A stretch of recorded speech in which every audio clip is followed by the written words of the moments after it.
Eccoci qua, il meglio ce lo teniamo per la fine della nostra serata. Saluto il direttore di Libero Vittorio Feltri. Buonasera direttore, ben arrivato. Buonasera, un saluto a tutti. Ecco, allora diciamo c'è sempre il solito ritardo di 2 secondi perché abbiamo collegato il direttore con la redazione e quindi portate pazienza anche voi da casa, ma saremo rapidissimi. Un commento, Vittorio, su questi ballottaggi che hanno praticamente annientato il PD, anche se Renzi insomma gira a frittate, dice non è andata così male. Un commento tuo, perché torna Berlusconi, torna ad essere al centro della politica italiana. Sì, Berlusconi in effetti si è rifatto vivo. Certo è che la grande maggior parte dei voti sono stati raccattati dalla Lega e dal modello, diciamo così, inventato da Totti, quello di Genova, il governatore della Liguria. In ogni caso io non darei troppa importanza alle elezioni amministrative, che sono cosa molto diversa rispetto alle politiche. Infatti sul piano locale molti elettori votano la persona indipendentemente dall'appartenenza politica, perché sul piano locale tutti più o meno ci si conosce, o comunque è più facile avere notizie dei candidati, i quali vengono scelti in base alla loro personalità e alle loro presunte capacità. Non solo, ma anche gli stessi partiti non hanno difficoltà ad associarsi per sostenere un candidato al posto di un altro, mentre per quanto riguarda le politiche bisogna fare delle alleanze ben precise, altrimenti si sfascia tutto. Quindi io intanto non penso che i grillini siano svaporati, credo che alle politiche rialzeranno il capino e poi anche lo stesso Partito Democratico, che ne ha combinate peggio che Bertoldo, se riuscirà a rimettersi minimamente in carreggiata recupererà parecchi consensi. Per quanto riguarda l'alleanza Salvini-Berlusconi e la Meloni, temo che non sia riproponibile per le politiche, tant'è che hanno già cominciato a litigare, nel senso che Salvini vuole essere il leader, la stessa cosa vuole essere Berlusconi, quindi diventa difficile fare andare d'accordo due galletti nello stesso pollaio, bisogna che uno dei due diventi gallina, ma non mi pare che Salvini e Berlusconi abbiano la vocazione per fare coccodè. Ecco, però è caduta, ed è un dato incredibile, è caduta la Stalingrado d'Italia, Sesto San Giovanni. Lì, di la verità, hai goduto un pochettino. Sì, beh, sono contento che certi risultati diano più ragione al centrodestra che al centrosinistra, questo è indubbio, ma ripeto, io non enfatizzerei il risultato delle amministrative per le ragioni che ho appena esposto. Ovvio che in ogni caso si tratta di una vittoria e quindi chi è riuscito a conquistarla è autorizzato anche a festeggiare, ma non esageriamo, perché la musica cambierà presto, si andrà a votare fra 6, 7, 8 mesi, cioè all'inizio del prossimo anno, e per quella data credo che ne vedremo ancora delle belle. Ne avremo da raccontare. Senti, hai enfatizzato però l'altro giorno sulla prima di Libero un altro dato che è inquietante, perché parli di un record mondiale dell'Italia, e credo che siamo davvero l'unico paese al mondo conciato così, in un anno 1488 scioperi, calano i posti fissi, crescono le braccia conserte. 1488 scioperi in un anno, ma com'è possibile, direttore? Eppure l'Italia è sempre stata la culla degli scioperi, ma adesso si esagera. Oltretutto un tempo si facevano magari degli scioperi per ottenere dei miglioramenti economici per avere salari più alti. Adesso addirittura l'ultimo sciopero è stato fatto per garantire libertà di sciopero, che è una contraddizione nei termini, perché nel momento in cui stai facendo sciopero, come fai a dire che ti negano il diritto allo sciopero? Quindi si fanno scioperi con mille pretesti, persino l'Alitalia in crisi stava per chiudere, le cose andavano malissimo, e come reagiscono i dipendenti facendo uno sciopero? Ditemi voi a che cosa serve uno sciopero quando la baracca sta sfasciandosi. Anziché lavorare di più perché noi abbiamo bisogno di risollevare l'economia, spesso i lavoratori mal gestiti da sindacati acefali smettono di lavorare, cioè smettono di lavorare in un paese dove già non si lavora. Anche questo è abbastanza ridicolo. Tu hai mai fatto uno sciopero nella tua vita o aderito comunque alle ragioni di un'agitazione? Cioè, hai mai avuto a che fare con uno sciopero direttamente, partecipandovi? No, perché io non mi sono mai iscritto ai sindacati, che mi hanno sempre fatto orrore, e sono anche convinto che non facciano gli interessi dei lavoratori, ma fanno i loro propri interessi. Tant'è vero che i sindacalisti guadagnano parecchio, fanno una bella vita, non lavorano affatto, e quando smettono di fare i sindacalisti acquisiscono quasi di diritto la possibilità di entrare in Parlamento, o comunque di diventare politici influenti e ben retribuiti.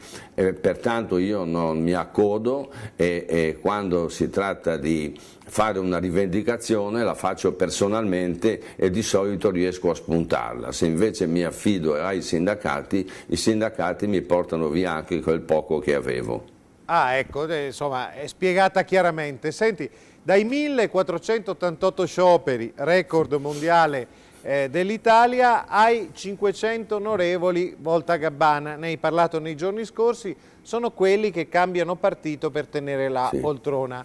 Allora, su 1000, che sono tutti tra deputati e senatori, 1 su 2 ha cambiato partito. Anche sta roba qua è una roba incredibile, perché c'è un senatore, ad esempio, che è transitato per 9 gruppi. Come fai a lavorare con un Parlamento così?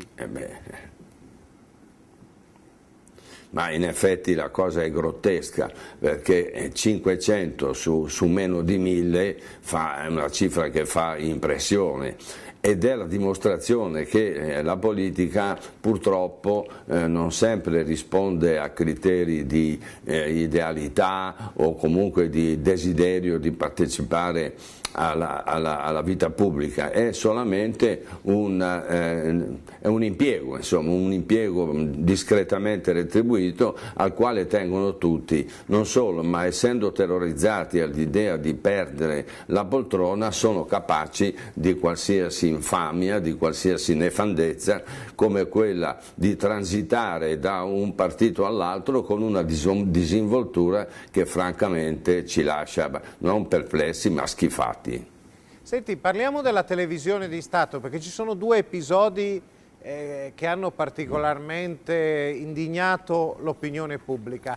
Il primo è sta storia di Fazio che da Rai 3 passa a Rai 1. Tanto doveva andare via e ridursi lo stipendio che guadagna, se non sbaglio, 1 milione di euro in più, passa a Rai 1. Soldi dati a Fazio e al suo giro. E poi Giletti invece, che non farà più quella trasmissione la domenica dove si arrabbiava e le cantava un po' a tutte. Come leggi questi 2 episodi? Alla faccia della Rai, che non doveva avere in mezzo giochi strani e partiti e doveva cambiare, sempre la solita minestra.